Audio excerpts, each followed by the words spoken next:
Speaker a couple of years ago up in Little Falls. She had shared her story up there, and she was very touched by it, very intrigued by her telling the story, and that's so. I really don't know Tanya really personally, but her story really touched my heart. So without ado, Tanya, our Alanon speaker.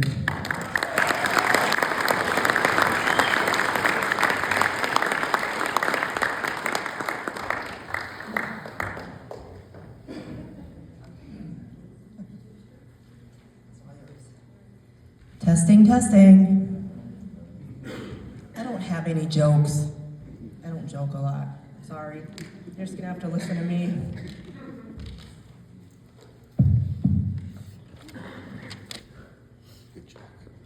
Pat told me she was gonna cut me off if I went over time, so I have little note cards to keep me on track. Otherwise, I'll go down all kinds of rabbit holes and have you here all night long. And we have a great AA speaker coming up after me, so don't want to take into his time either. So Pat had asked me to speak about Alanon, and I have just a little bit of experience with alcoholism, and I kind of look out here and think, oh my gosh, I'm sure there's so much more wisdom than what I've got out here. But as I said, I thought, they just want me to share my experience, strength, and my hope. So here's my experience, my strength, and my hope. As I said, I grew up with alcoholism. My dad was and is still an active alcoholic. My husband is a recovering alcoholic. And when I met my husband, he, even on our first date, he kind of drank more than I liked. But, so I kind of recognized it, but his alcoholism was different than my dad's. My dad was always an after 5 drinker. So, during the day, like I'd go visit him at work, and it was the daytime dad versus the nighttime dad. And I always wished I'd had the daytime dad at night too, but I didn't. But then I met my now husband, and I just thought he could really handle his alcohol because he drank 24/7.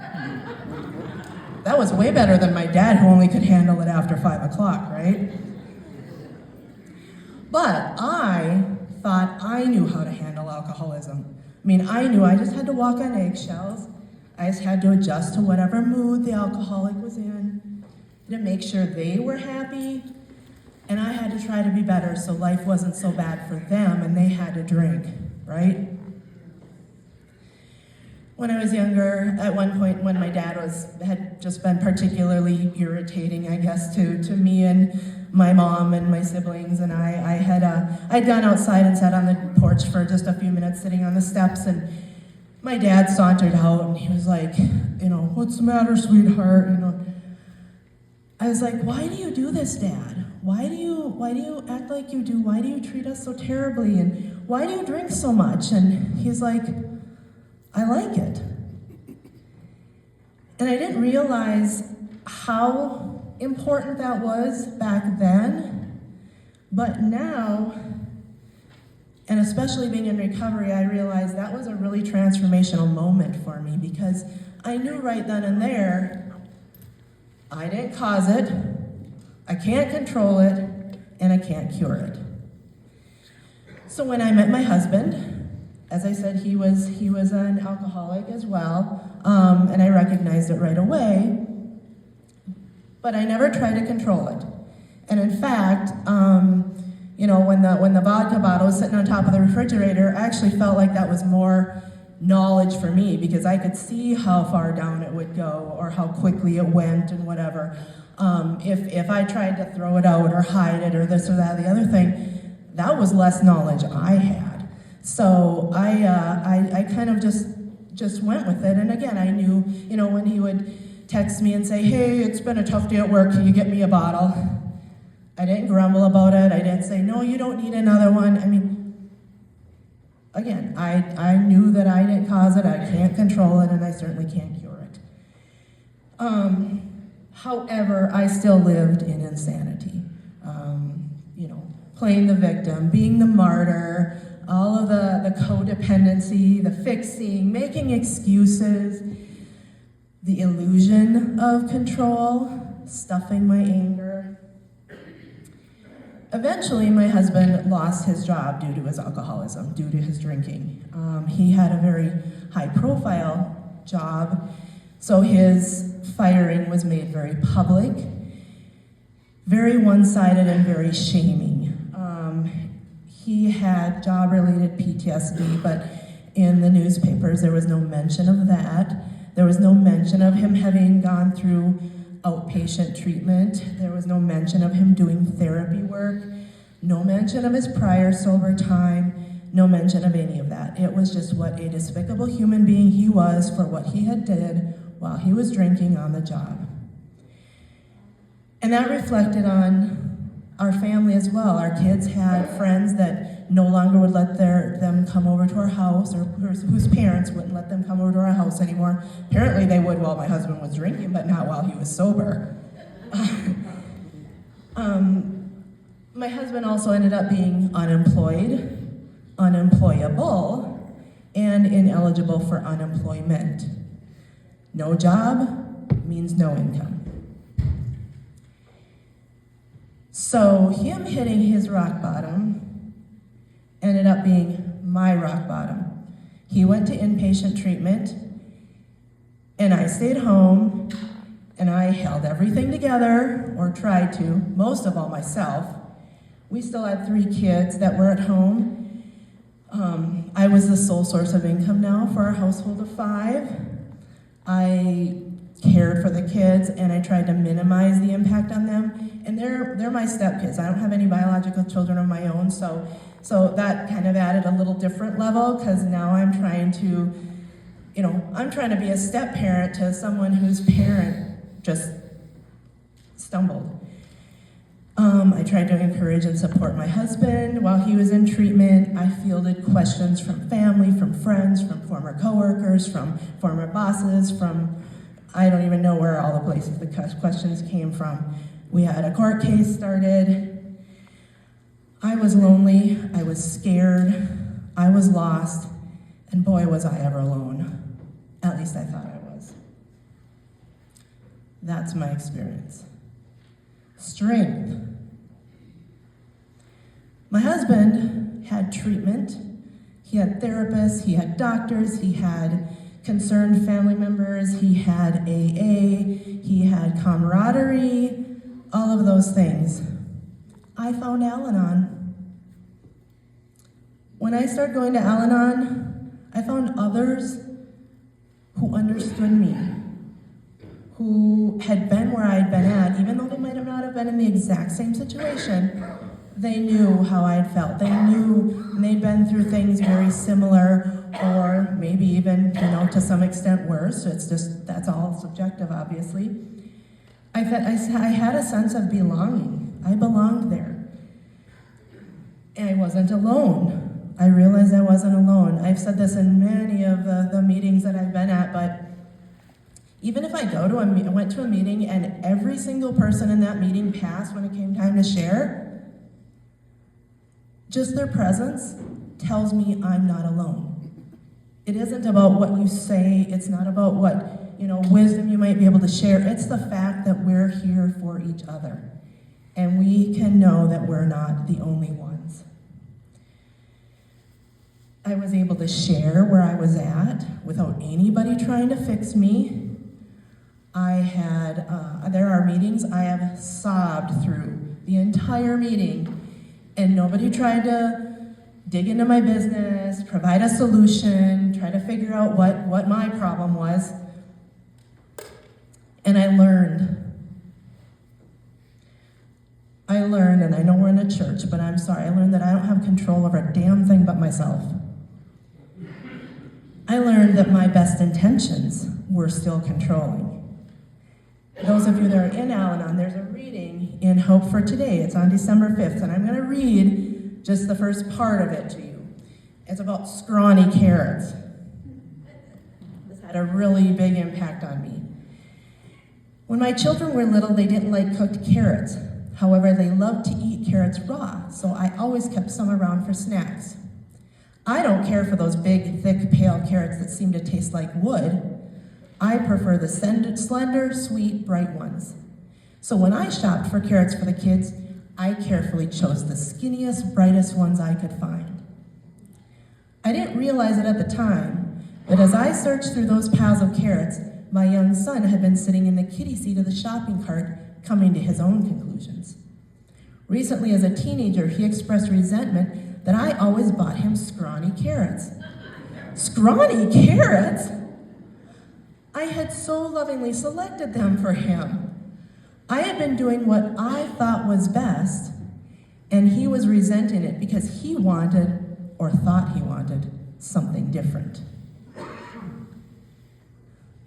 As I said, that had a really big impact on me when I read it the first time in a meeting several years ago. Because again, I never set out to try to, maliciously control anybody. Everything I did, of course, I had the best intentions, but that's still controlling. I've learned that it's not only disrespectful, but harmful to not let people live their own lives, to not let them experience joys and hurts and consequences, I'm already talking too much, I can tell. I've learned that people have the right to self-destruct if they want to.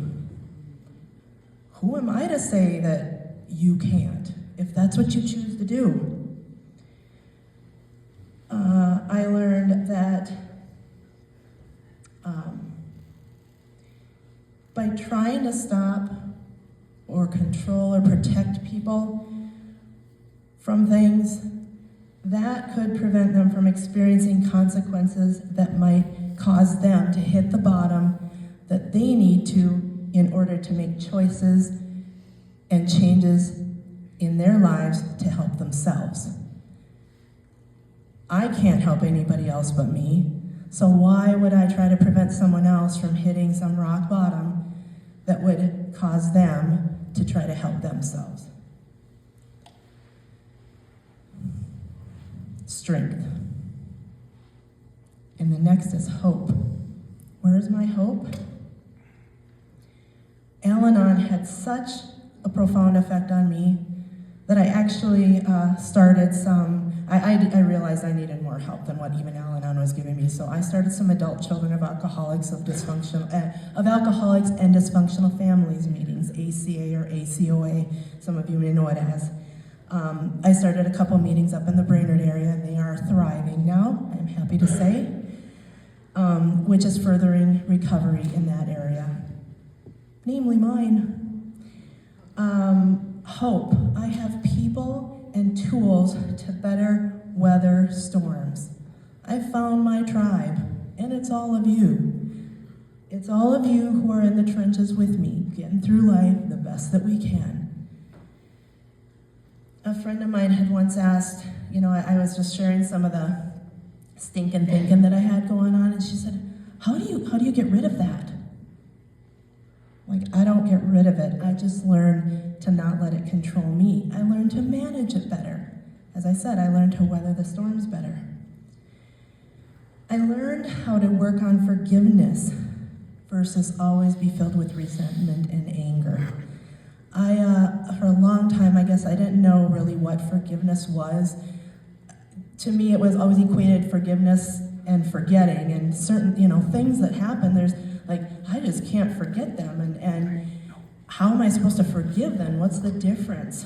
But through Alanon and adult children, I actually came to see my parents as people with their own unresolved trauma. And my dad particularly as a victim of having an alcoholic father, just as I was. Fortunately, I found places to get help. He never did, other than in the bottle that he's still trying to get help from. I think being able to see him, particularly as a victim, rather than as my abuser, that might be the first step towards forgiveness for me. Hope. I learned to let others be themselves and to choose their own carrots. Several years back, my husband had come home from work, and I had spent the day because I was doing my laundry, and I was like, you know what, I'm gonna wash all of his laundry up. So, there's whatever, 5 loads or something. I wash it, I dry it, I fold it. As I'm putting it away, I see his closet is full. I'm going through his closet, I'm rearranging everything. It's just magnificent. And he gets home, and I was like, honey, I did your laundry for you, and I cleaned your closet, and look at how nice it looks. And he's like, why did you do that? And I remember thinking, well, I sure don't know, but I ain't doing it ever again. But the thing is, he was right. Why did I do that? He obviously was like, well, okay, what did I do wrong? Or what do you want? Or what, whatever. I'm sure he's thinking there's some ulterior motive here. No, this is just me thinking, oh, I don't want him to open his closet and everything falls down on him and yada, yada, yada, or he has no clean underwear to wear in the morning, because you know what? I gotta smell that then too. But why did I do it? Because that's just what I do. I just saw something that I thought needed to get done, and it's something that I could do for somebody else, because I can pick the beautiful, sweet, thin carrots.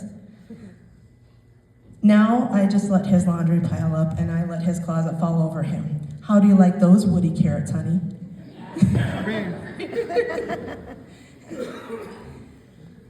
Hope. I learned that I am not powerless over myself. I practice the pause. Don Coyas, the founder of Wellbriety, my husband and I were at a Wellbriety conference a couple years back, and Don was speaking, and his coined phrase was, 5 seconds is golden. And I was like, oh yeah.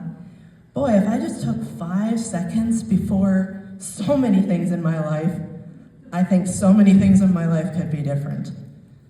Not that I would necessarily want them different than they are now, but I probably could have saved myself a whole lot of bumps and bruises along the way.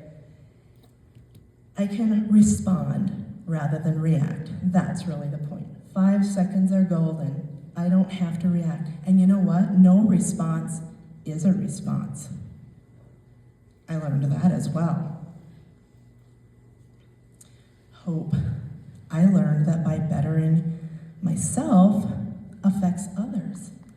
I like to use the metaphor of a dance. So we're dancing as partners, and when I step forward and you step back, and I step back and you step forward, this is how we do our dance. But if we get to the point, and now I'm supposed to step back, but instead I step sideways, you are forced to take a different step, because I'm not falling into that same old pattern anymore. That is how you can control others a little bit. I learned, part of my hope is I learned how to detach with love. I learned that when I make the best choices for me, I can be healthier and I can be my best self when I'm with those that I love, instead of being the insane, controlling maniac who's trying to do everything and pick the scrawny carrots because they're so pretty and sweet. I don't have to be that. I can be refreshed, regulated, happy to be with you, Tanya. My husband says that he's glad that my dad was an alcoholic, because otherwise I probably never would have given him the time of the day. And he's right. Because again, I could handle alcoholism. I knew what to do with that. And honestly, he's the one I have to be grateful for and thankful to, because his journey led me to get help I should have gotten years and years ago. I remember way back in college, I had seen things about, well, maybe even before that, at the county fair, I think, as a high schooler, seeing a little vendor booth about AA and Alanon and adult children of alcoholics and all these things. And I just remembered kind of tucking them in my head. And I remember at one point finding a book called It Could Never Happen to Me by Claudia Black. If any of you are familiar with that book, I remembered reading. It was this little paperback I think I got for like a nickel at a garage sale, but I read that thing and I think I have every single line underlined. It was like the first time I'd ever read a book and thought, someone wrote a book about me. But it wasn't until my husband lost his job and fell to alcoholism that I finally got help that I should have gotten years ago. And I don't know if I would have done that if I didn't go through what we did and hit my rock bottom.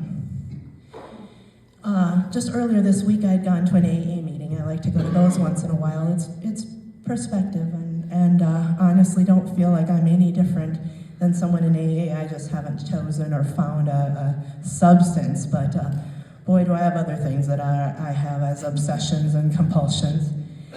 But the topic was tradition 1, specifically or particularly the unity part of it.